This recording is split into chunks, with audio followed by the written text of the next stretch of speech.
Hi, my name is Erika and this is my BTS haul.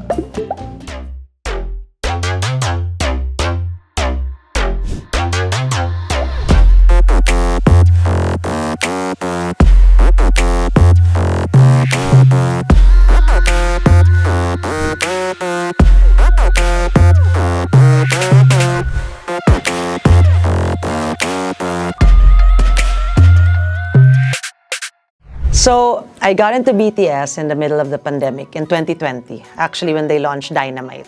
I guess because English siya, kaya naintindihan ko yung kanta. The funny story there is, yung daughter ko was actually ARMY, but so she's the one who told me na, Mom, watch out for this new song, BTS, Dynamite, blah, blah. So we watched it together, I fell in love with them, tapos siya, ayaw na niya, kasi biglang ARMY na daw ako. I don't know if you've noticed, or if it's that obvious, but my bias is Jimin.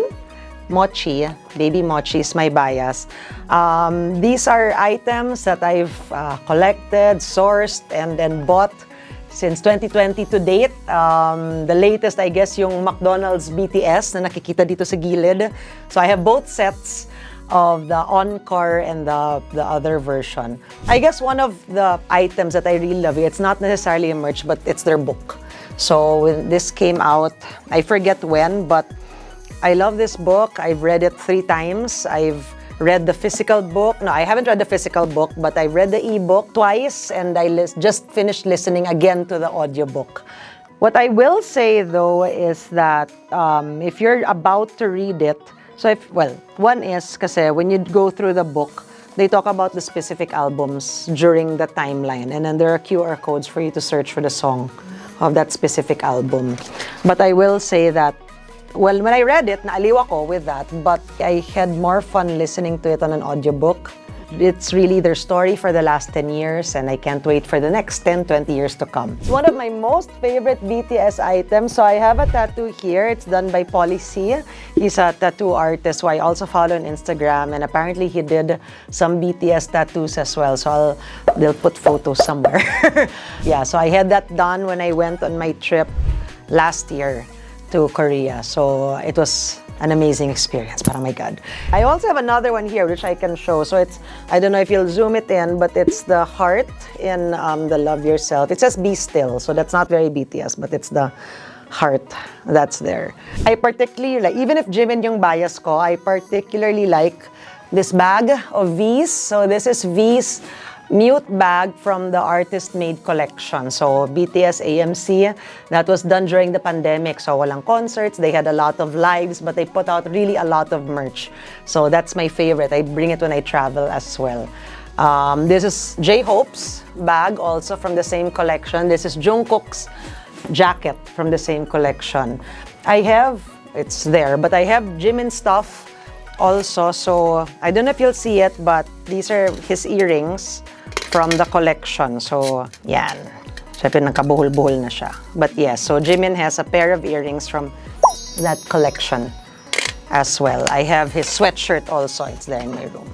From RM's album Indigo. So this is part of his merch collection. So I love how it's distressed, but at the same time, looks classic and everything. Jimin item, of course, my Jimin pillow. This is a gift. This is a gift from a good friend. May blanket pa nga siya sa loob. So this is actually in my car always. Binaba ko lang for this collection.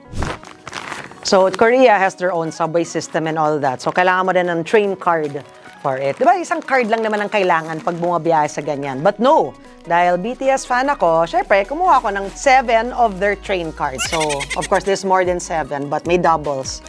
So, tagi-isa of all the 7 members. So, next time I go to Korea, iba yung card ko sa Monday, iba yung card ko sa Tuesday, depending on the member. But yeah, so this all there's 7. And then this, the Proof collection, which is one of my favorites. And I think people have seen the big poster in my room of that collection. Of course, you're not an ARMY without your ARMY bomb or your light stick, and you can even have the baby version. Pag nanood ka ng concert sa bahay lang. This is also, this big Jimin is actually also a train card. So they call it T-money. So ito yung tinatap, well not necessarily, ito yung tinatap sa train. So bago pa naglabubo, May ganito na ako nakasabit sa mga bag ko. So these are some of the magazines where they were featured in, diba? So parang, if you notice, hindi talaga binabasa, tsaka pag open na ganyan lang, para hindi ma-crease yung spine. So yeah, so they did a lot of, so that's there, para at least, ano. So before BTS did this last run with McDo, they actually had previous already, a previous collab with McDo. So this is one of the items. So if I'm not mistaken, I think these drawings were done by actually the members. Sila yung nag-drawing niyan. So this is Jimin's drawing. And then here wrote, I'm loving it. It's a saucy magnet acrylic keychain. This is a poster. Yeah, this is Jimin. So this one was from his album Muse. So this is a poster. May magnet pa nga sa loob. Poster and magnet set. Hindi pa nagamit. Hindi ko pa napapa-frame. I have to have this framed soon para at least man naman it will be put to good use. Kaya lang hindi ko na alam kung saan ko ilalagay. So part of that collection is actually these guitar pick magnets. So ito yung magnets niya. There, Muse and then Jimin. Apparently there are questions. So let's get a question. How influential is BTS in your life, both personally and professionally? Well, I guess professionally, it either makes me look very young to the people I work with because of all the merch and not a lot of this, but there are other merch in my room as well. So a lot of people who visit my office, naaliw sila, na army si ma'am. I think personally, it's made me, I guess, appreciate other cultures more in that sense. BTS has always pursued the love yourself, be kind to yourself and appreciate others. And I'd like to think that not just BTS, but we should all espouse that. So if you read their book, lalabas talaga dyan in how they really talk about being people for others with empathy and sympathy. And they were actually ambassadors to the United Nations for that type of advocacy of loving yourself.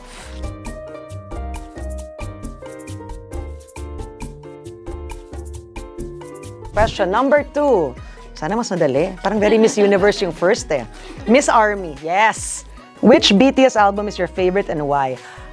Wow. I like so many songs from so many different albums, but I think the album that I really appreciated the most was the Proof album. So it's this one. That's the Proof album. So that was the album that they made right before they went into the military. So syempre, Crayolang, buong army. I have a lot of favorite songs, but one of the favorite songs I have from the Proof album is their Run BTS, which they performed in Busan. So I was lucky to be able to, although team labas ako, hindi ako sa loob ng concert venue where they performed live, team labas, pero yung labas nasa Korea pa rin. So same air pa rin yung hinihinga na sinisinghot namin lahat. Tsaka yung screen doon, kasing laki na as if you were watching it live. So that was really a great experience. I love that song. I love what they did with it. So I guess Proof, but more than the album, there's so many songs that I pick and choose from any. So I really can't say there's one album only that I like from BTS. Mga 7 pa to. 7 questions for 7 members. Oh, there. So I just answered this. Have you attended any BTS concert? If yes, which one was your favorite and most memorable? So, sorry, I watched another concert pala. I watched Suga's concert in Bangkok. The D-Day concert. May bag din ako niyan sa D-Day. Yan, this is Suga's. Yan, Suga, August D. There. So, di ba? Very Yes, bagets. College. College is the peg. Di ba? College professor is the peg, not student. This other one of Jungkook's naman, this is actually from his Golden collection. So, it's supposed to be like a crossbody for traveling. And di ba? Parang very bagets. But it's super, super big inside. So, this from his 3D7, that whole line, Standing Next to You, that really broke him out into at least the North American market. So yeah, so in I watched Suga in Bangkok with my 2 cousins, and the whole 3 of us have the same bag. So parang we have a photo now, we're all holding it on our maletas. Yes, very army. And we actually get compliments. When I was, that was in Bangkok, when we did it, we were going home. The person at the checkout actually said, BTS? to the bag. And I said, yeah, did you have one? And no, I was not able to get, oh, sad for you. So, Dito sa collection mo, Missy, ano po yung pinakamahirap kunin or na binili mo? wow. That was this. Actually, that was this bag. BTS has their own platform. It's on Weavers. So that's for a lot of Korean artists. And the sale went there. And I think isang malaking factor is ang bilis ng internet sa Korea. When the drop happened, you had to be super duper fast. As in, pick it, pay it, everything, di ba? It would come to a point that kakalagay ko pa lang sa cart, nasa checkout na ako, item sold out. The super fast. So I was not able to get this on the first drop. I was able to get it on the second drop, which came maybe months after. And yeah, it's still memorable because nga they only made it for that. And I don't know if they will ever make it again. But it's super sturdy. But it was hard. It was a lot of heartbreak. Maraming umiyak na army sa mga hindi nakakuha. Ano po yung pinaka-expensive? Wow. I think it's still this bag. I won't say the price, pero hindi siya dapat binabayaran para sa bag na ganito. Parang, okay, it wasn't that expensive, but if you see it now kasi on the internet and people selling, it's really expensive. And I'm sure a lot of people think na parang, hindi naman yan designer pang BTS lang yan. But for me, if you're a fan, if you're a stan, if you're a fan, if you're an army, it's not so much about how much it is. Of course, investment in your pagka-army na yon. It may not be an investment for the future, but I love using it. If I do an overnight trip, I can use it. It's so easy to carry, and it actually fits a lot. Medyo malaki yung laman niya talaga. Bunot pa. Oh no, this is so hard. Which P-pop boy band or Filipino artist would you compare to BTS or closest? None. Sorry, none. And I won't expound anymore. Whoopsie. But I'm happy for the influence that K-pop in general has done, and I think the bands that we do have, SB19 has been making waves of its own also. Of course, you have Beanie, and I think even the fact that we have a Filipino member in Cat's Eye is something amazing for the country. And I know we have the same par of talents anyway, so they will come into their own right. But I am an army. Oh no, okay, my ultimate bias. So, bias story, I actually started out with V. So, V was my first bias, and naging bias ko siya when I saw him doing the dance practice of Dynamite. Yun, nasa studio lang sila, so doon ako na in love. But, after watching a lot of the Dynamite performances throughout the, parang nakita ko naman si Jimin. Pero, mas magaling sumayaw to. Of course, V stands will kill me. But yes, so nakita ko si Jimin. So na-in love din ako. Doon, naging ultimate ko na si Jimin, which you can tell. So there's another merch of his. For those who don't know, so Nevermind, Jimin actually has a tattoo on his side. That's Nevermind. So this is from his dad's cafe in Korea, Magnate Cafe. Yeah, I have a signature from my appa. Wow, kasi father ni Jimin siya. So si appa din yun. From his cafe, so he was able to sign a photo card. But so that was nice. Parang hinawakan ko yung kamay niya. So I said, I love Jimin. Then he said, I do too. Ah, appa. You know, maybe not a lot of people are army like me, and not a lot of people will understand why I go through the lengths of having all these stuff. But it's not about listening to them. It's really about matters to you, what's important to you. And yeah, I don't know how long I'll be an army. I hope I'll be an army forever.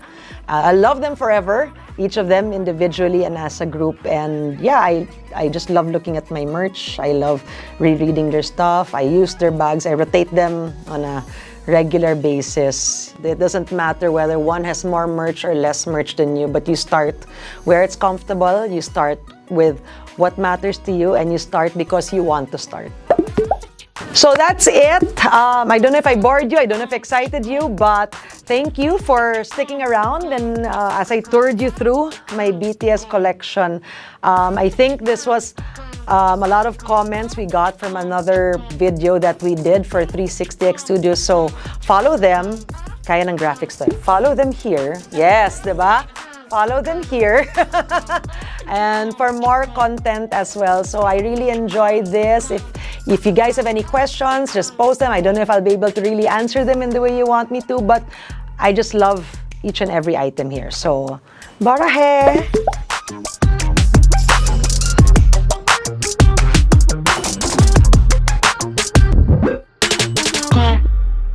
The Good Stories is a production of 360X Studios, the creative digital content channel of the RMN Networks.